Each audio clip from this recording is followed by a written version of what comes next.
So here we are in our sound room in Holyoke Media here in One Court Plaza in Holyoke, Massachusetts. And I want to welcome back Al Wilson from Beyond Walls, but also I want to welcome for the first time here in our studios Ruben Ubiera, one of the artists representing Dominican Republic. Thank you for having me. And also one of the main pieces that are going to be finalized and be representative of the work of a Latin American, Caribbean, Latinx artist here in Holyoke. So what a great honor to have you here. Thank you for having me. The honor is all mine. Trust me, this is a great opportunity to be able to showcase, our artwork and our emotions and being a vessel to communicate all of the things that and necessities of the community, because this is truly what it is for and what we work for. Your piece is going to be in a massive wall at the Holyoke Health Center. Yes, indeed. See. And it's going to have an image of a gorilla. Yes. That is also part of the elements that are representative of your work. So tell us a little bit about the inspiration behind this piece. Thank you for allowing me this opportunity to communicate that, because casi todo el mundo downtown is really worried. They just see this big gorilla coming on the side of a building y se preocupan y tienen idea, wonder. So, but what the gorilla represents, lo que representa el gorila es el movimiento de arte. The art movement that is on the streets, that while people think is so wild, so strong, so massive, so uncontrollable, but it's not. The gorilla represents postgraffitism, which is the art movement that I have coined that way because we don't do graffiti.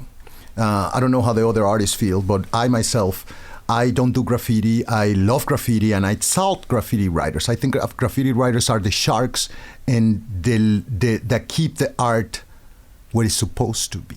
Because once you have murals on the streets, you give it to the people.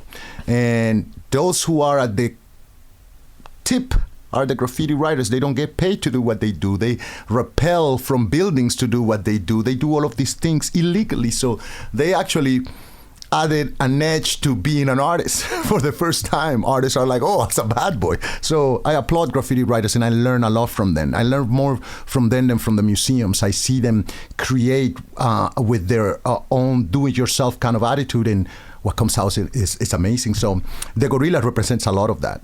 The gorilla represents all of the strength of the community, all of the power that gorillas have. And when you analyze gorillas per se, they're also, they're more humans than human.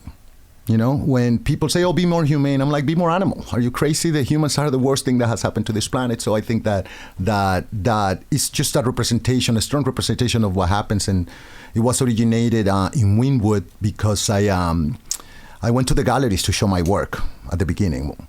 And when I was starting to create stuff and I wanted to be in galleries. And once I was in there, I realized that when the galleries started seeing my work, they were like, oh, this is too street. Demasiado callejero, demasiado grafitero. Pero usted no sabe lo que está pasando. You don't know what's happening out there then. You guys you're not a gallery. You just hear us. I don't know what you are, but you're not a gallery. People are eating your cheese, drinking your wine, and they're going out there to see the walls in Wynwood. So the guy, well, it's too strong, it's too hard. So all of these things, I'm like, also, this is like the big gorilla in the room for you, not the big elephant. This is like the big gorilla in the room. And you guys just really don't get it. You think it's too strong, it's too wild. To this is the most rawest way of creativity. So screw this, I'm going to the streets. And in that process, I did my first gorilla in Wynwood, and it was made out of an accumulation. I freestyled on the spot a lot of stuff that was surrounding me, because I had to fill this 150-foot wall with art. And I said, what better way than putting a gorilla holding a brush? The wall was in the shape of an L, and 20 feet at the beginning, and you see the hand of a gorilla with a brush, and that represented the gallery world. But then on the 150 feet that was in the alley, represented the real art world as I saw it.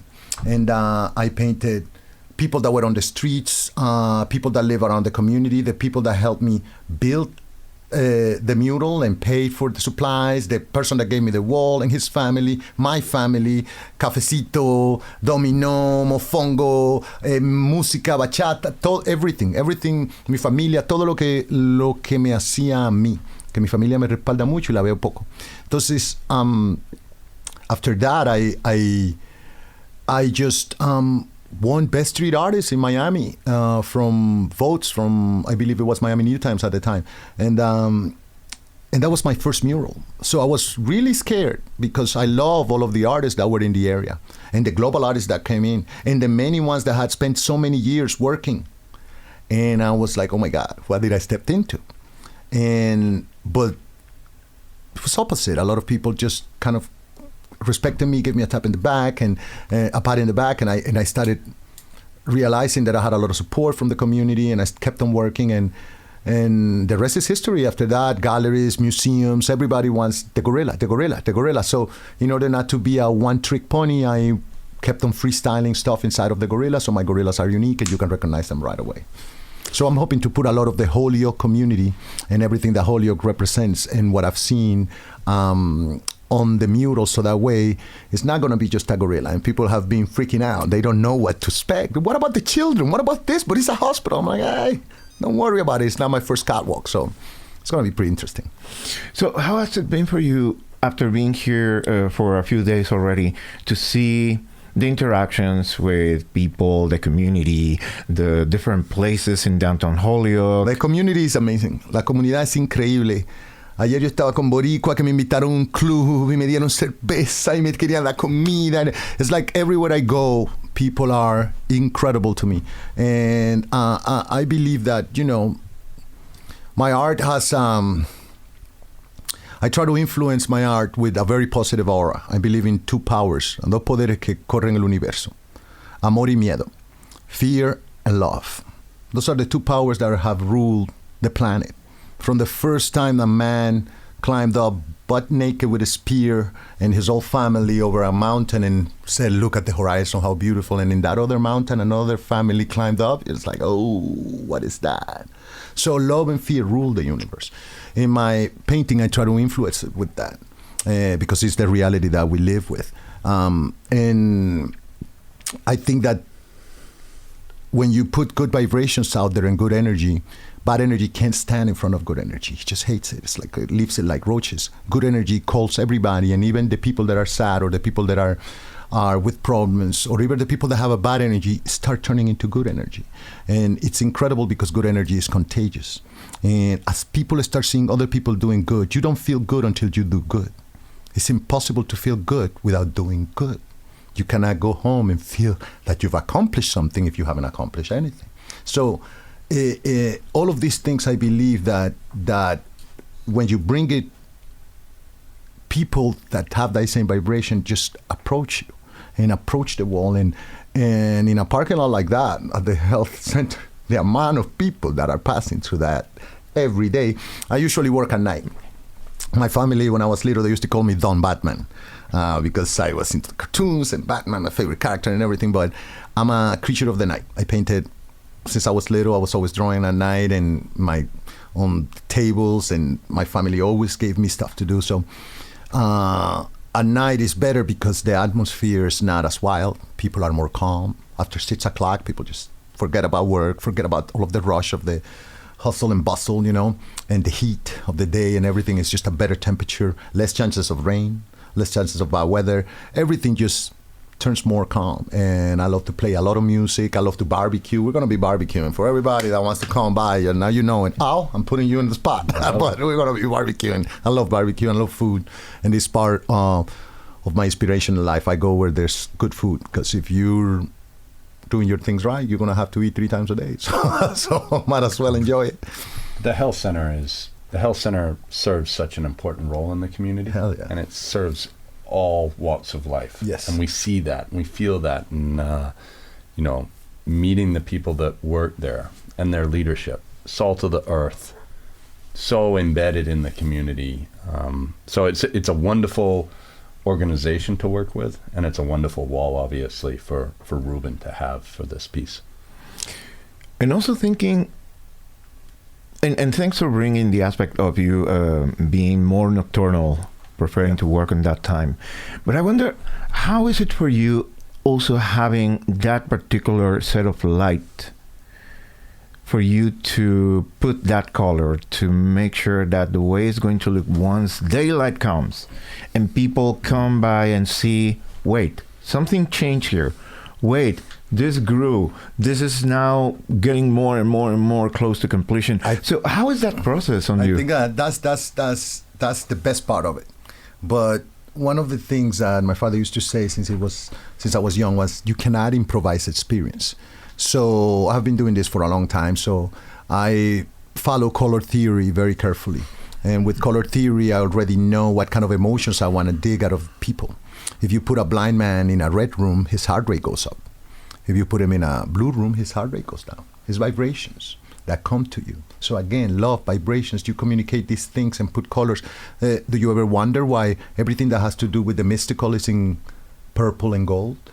From Aladdin to Merlin to Halloween to anything, because purple is the mystical color. As soon as you add that red to the blue, the more magenta it gets. Now it's playing with the heart. Now it goes into the pink. Then it goes into the red, which accelerates the heart, etc., etc., etc. Black and yellow, warning, like a tiger, like a leopard, like many other things in the world that tell you, like a bee, like a wasp, like anything that doesn't want to be eaten has these bright colors. So it's color theory is something that I use all of the time to communicate with my messages. And once I achieve a good color palette, I don't even need the subject. I'm playing with color in a very abstract way so far in my mind. I like to freestyle on the spot, so the wall will tell me what we need, but I got the color palette. So, but I do that during the day. And during the day, I plan all of my colors and plot it carefully. That way, at night, I just have numbers or names, outline, this, that, because at night, all colors mix. You light blue, maybe medium blue versus dark blue. It's a mess. And then everything gets splattered. And then there's just dark. And then you're sweating. And then it's just raining. And we got to cover. So unless you have everything carefully calculated, where do you put it, including on the lift itself, because you back up from the wall and then you roll on something and then you trip, and it's not only dangerous, it's just messy, and cleanliness is not so godliness, especially when it comes into the workspace.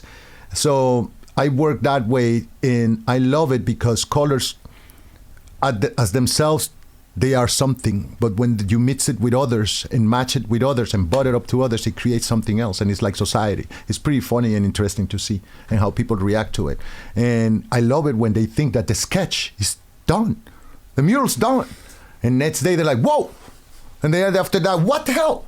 And then every day they come bringing somebody, did you see what he did? And they come, this is not even, where did I leave? And that's the good thing. And I will tell everybody, I'm in the process right now. The wall is huge. It's like climbing Mount Kilimanjaro. It's a lot of paint that we've been putting on it, and a lot of big cranes and a lot of equipment. I applaud everybody that has been, a part of this. Al Wilson and Beyond Walls, our curator, Charlotte Golden, which is our production master, which has kept me going without nonstop. I just say this and jump and how high, and he gets me the stuff. And when you start seeing the amount of money, just the amount of money that comes into it, and the people that are helping out, you realize, I can't mess this up.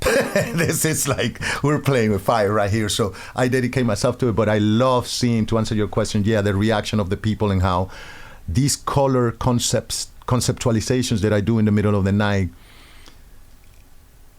how the crowd will tell me if they work or not. Like, I see the reaction. It's no question about it. So, and it's very hard to get a mural of this magnitude even, or any size for that matter, and have 50 to 60% of the people like it. That is extremely hard. To have 70%, to have 90, 95%, which is what I aim for in all of my murals. And I'm saying it out loud, so, but it's truly hard. And how can this be quantumized when you see 95% of the people applauding you and telling, that's amazing, I never thought, and it's just, and when they touch the wall, when they have to take a picture while touching the wall, hey, take a picture of me. Or they have to take or they just get mesmerized and tell me that they see something new every day, or they have ownership of the mural. Like they say, "Oh my God, that's my mural. It's from my." That's when you know, okay, I did my job. I became the vessel to communicate what you guys felt, but didn't know how to illustrate. And that's really what I try to do. What will be as part of your contribution, not only by creating the mural, but also bringing inspiration and bringing visibility for emerging artists, particularly thinking in our community, artists of color? Oh, 100%. I'll tell you this. For all of the artists out there, inspiration is BS. Inspiration is poetry. Inspiration is a really cute word that defines a feeling that you find after dedication has been given. If you have 1 hour of dedication, you'll be inspired by what you've created already after you sweated and hardcore and said, like, look at what's coming out. And little by little, the more you're into it, the more inspired you are. Be dedicated. Don't be. If you're dedicated, you're gonna make it. You're gonna make it. You're in America. If there's a better place to start doing this than here, I don't know which one it is. Ask all of the international artists that are coming here. So I will say, I hope it's an inspiration. I hope that all of these artists that come here really do show that you can make it too. When I was young, I would say the hardest thing to say for an artist is that they're an artist. If you ask an artist, are you an artist? Well, I paint. Are you a musician? I play the guitar. How many years? 10 years. Well, you play at this. Yeah, but I'm like, it's very hard to say, yes, I'm a musician. What do you want? Oh, can you play flamenco? No, I don't play that crap. I play blues. And you stand on your own, but you're a musician. Musician is he who plays every day. A poet is he who writes poetry every day. An artist is he who creates every day. Not paints, not draws, creates. Art is not even defined. An assassin that kills really well is an artist. So is a doctor. So is a dentist. So is a mathematician. So is a car technician. It's just how good are you? You're taking that to a point of artistry. I don't consider myself an artist. I consider myself a painter, a muralist, an illustrator, a sculptor, an animator. It's up to the people to consider me an artist and put me on that level. I am all of these things and I try to be good at it. And if you consider me an artist, then thank you. But I am an illustrator and a painter and all of these things. And I move in the world of art. An artist to me is that level. It's that Picasso. You better be that. You call yourself an artist because you throw paint on the wall. It's a thing. Artist is he who creates. But at the same time, I have this duality of like, yeah, but the artist that I want to be, I guess, is up here. And it's a category that is almost unreachable. So this is our conversation with Ruben Ubiera, who is part of the collage of artists who are here in Holyoke with the second run of murals being created thanks to Beyond Walls.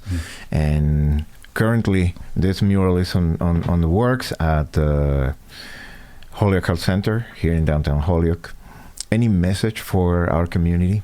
Oh, there's going to be a lot of messages in the wall for sure, but I will actually take a moment to invite everyone because while I'm on the wall, the process is slow now because we're in the production process of covering the wall with art.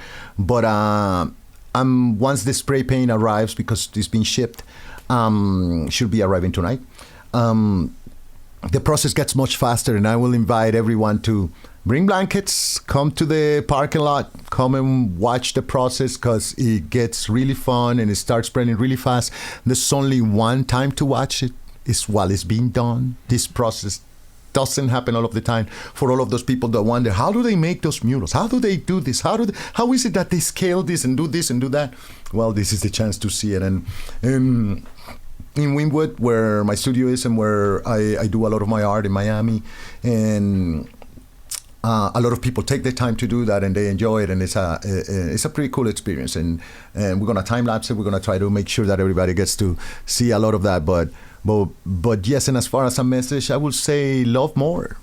Love is what everybody wants. Love is what everybody needs. It's truly walk on your purpose, on your truth, and don't look back. It's just not worth it. I mean, really, but truly love, because that's what everybody needs. Only they don't love hate, so love more.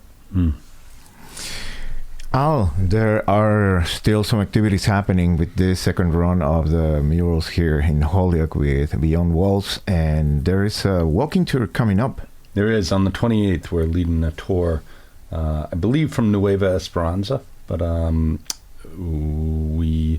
may be some adjustments to the schedule, maybe some adjustments on the directions that we go, the path that we take. So for folks that are interested in joining, please stay tuned to the Instagram and our Facebook at Beyond Walls Lynn, and our website beyondwalls.org. We'll be making a bunch of announcements there. And then, like Ruben said, there's a gathering under every wall. I think it's the right wall, the right organization, and the right piece of art for folks to gather at the health center and see Ruben's piece really come to life. So we really, we'd be honored for the community to continue Amen. to come out and watch. And again, because Ruben is such a night owl, the art is going on at all hours. So we hope to see you there. And for our people at the Jibarito, I'll be at the Jibarito again. Don't worry, we're going to be drinking and dancing, and we're going to do this. That's for sure. I haven't danced salsa in a while. Perfect. Well, Al, Ruben, thank you so much for being here. Thank you for bringing this energy, this art, color, shapes, and vibrance to our city. Thank you for having us. Thank you for having us. Thank you.